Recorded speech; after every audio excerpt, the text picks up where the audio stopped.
Greetings of the day, class. This is Miss Tabissum. As you know that we have completed with our topic that is non-finite verb. So let's revise today. Let's revise non-finite verbs.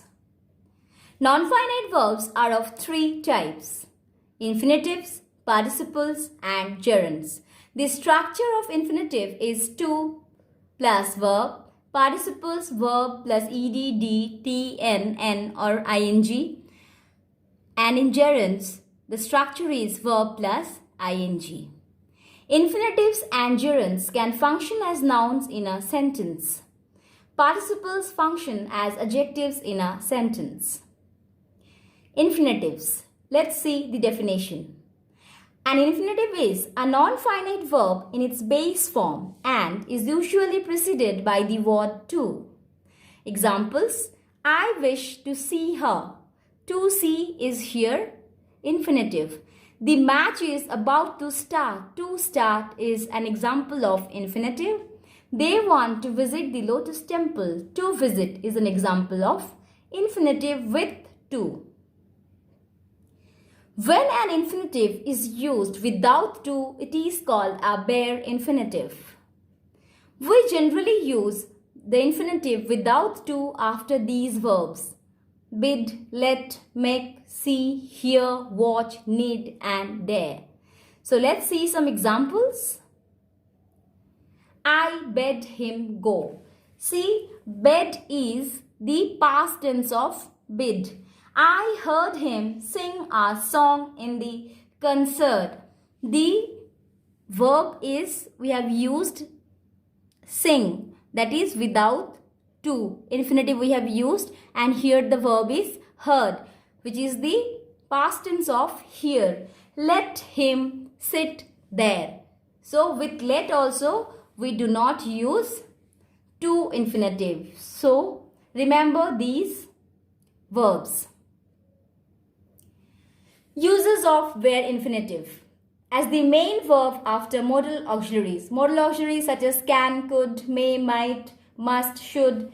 With these modal auxiliaries, whenever the main verb comes, then we use bare infinitive, that is without to infinitive. Let's see the first example.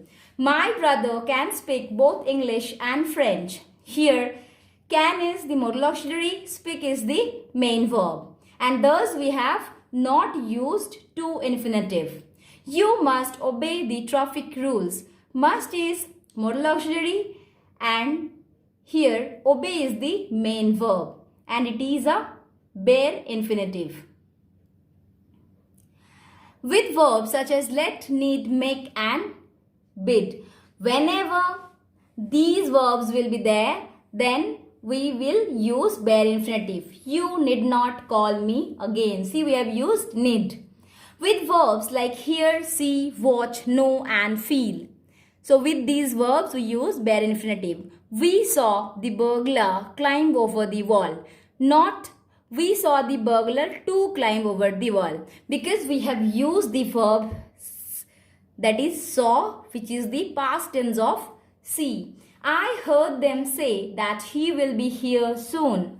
Here also we have used bare infinitive because here see the verb heard is there, which is the past tense of hear. With the phrases had better, would rather, would sooner than and rather than. You had better ask his permission. You had better to ask his permission is wrong. So we should write you had better ask his permission, that is we should use bare infinitive. I would rather stay home than go out tonight. Stay, an example of bare infinitive. With than and but when they mean except. She did nothing but cry. See, here she did nothing except crying. So here we have used but in the sense except. So these are the uses of bare infinitive. Now participles. What are participles? Participles are verbs which perform the function of an adjective in a sentence. Participles are of three types: present participles, past participles and perfect participles. See the structure of present participles. It is verb plus ing. Past participles ed, d, t, en. Perfect participles having plus past participle form of the verb and having been plus past participle form of the verb. Now let's see one example of present participles. The people saw a floating car in the middle of the river. Here, saw is the main verb and floating. This is the secondary verb in its ing form. And as it is describing the car over here, hence it functions as an adjective in the sentence. And thus it is an example of present participle, that is verb plus ing. Let's see another example of past participles. The wounded soldiers were treated by the doctors. Here, the main verb is treated and wounded is the verb in the third form, which is describing the soldiers. And as it is functioning as an adjective, so it behaves as past participle in the sentence. Let's see examples of perfect participle. The first one is in active and the second one is in passive. See the first sentence. Having lost all his belongings on the way, he felt miserable. Here, the first action of losing the belonging is completed, and then the second action of feeling miserable started after that.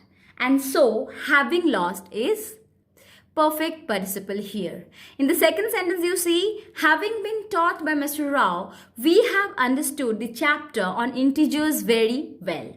Here, the first action of teaching is completed and the second action of understanding is performed, and thus having been taught is perfect participle here. Now, gerund. What is a gerund? Gerund is a verb form that allows verbs to function as nouns. We know that whenever we use verb in place of a noun, then it is called a gerund. So, we use gerund as a subject, object and complement.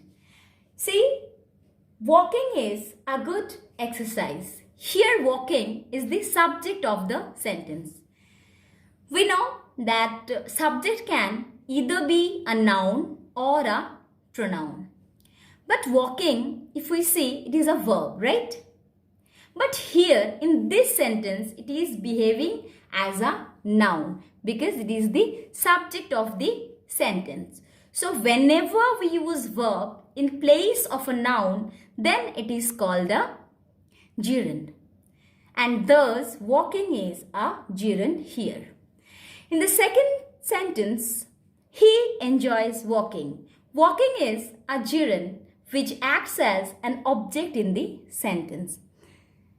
In the third, you see, gerund can be used as a complement. It can be used either as a subject complement or as an object complement.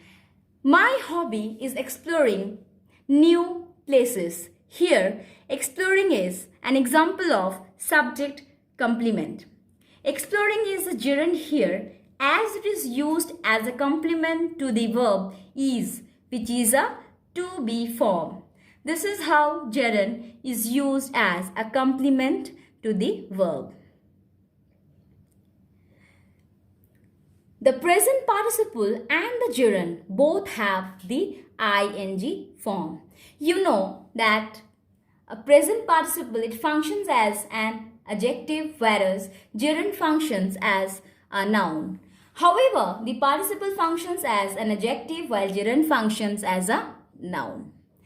Laughing is good for one's health. Here, laughing is treated as a noun or as a subject, and thus it is a gerund here. His laughing eyes expressed his happiness. Laughing here modifies the noun eyes, and thus it is an adjective and is an example of present participle. Both the gerund and the infinitive are formed from verbs and can function as nouns. They can be used to replace each other in a sentence without changing its meaning. See the very first example, resting is necessary for good health. This is an example of gerund.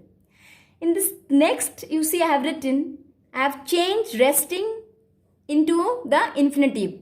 So it will be to rest. So to rest is necessary for good health. In the second sentence, you see seeing is believing. This is an example of gerund and we have changed into to see is to believe, which is an infinitive. So this is the assignment for today. Fill in the blanks with the correct non-finite forms of the verbs that are in the bracket, as you can see in bold letters. Suren called Dash Harsha that they were all going on a treasure hunt and invited him. Dash joined them. So, Suren called to tell Harsha that they were all going on a treasure hunt and invited him to join them. To tell and to join infinitives. Harsha found it very exciting. Here the verb is excite, so exciting. He rushed to meet Suren and his friends. Meet has become to meet. But he was in for a surprise. We aren't going for a treasure hunt. We are going swimming in the nearby lake. So swim has become swimming, declared Suren. Harsha was very annoyed. Annoy has become annoyed. It is an example of past participle. Why did you say so then? He demanded. To drag you out of your home to the pool. To drag is an example of infinitive. You wouldn't have come if I had told you about it, would you? Suren asked. So this is a passage where we have put the correct form of non-finite verbs. In the next, we see, this is also an assignment for you. Use the given participles to describe each item, then write one sentence about each item. The sentence must contain an infinitive or a gerund. Charging, boiling, racing, hunting, dancing, glowing. A dash knife, a hunting knife. You may write your own sentence, but here also I have written some sentences of my own. A hunting knife was used by our ancestors to kill animals. A boiling kettle. The boiling kettle is going to make a whistling sound. A glowing lamp. Carry a glowing lamp to find your way in this darkness. A racing car. To catch up with the robbers, racing car was not easy. A charging lion. Facing a charging lion requires a lot of courage. A dancing peacock. A dancing peacock is a beautiful sight to behold. Thank you, children. That's all for the day. Have a good day.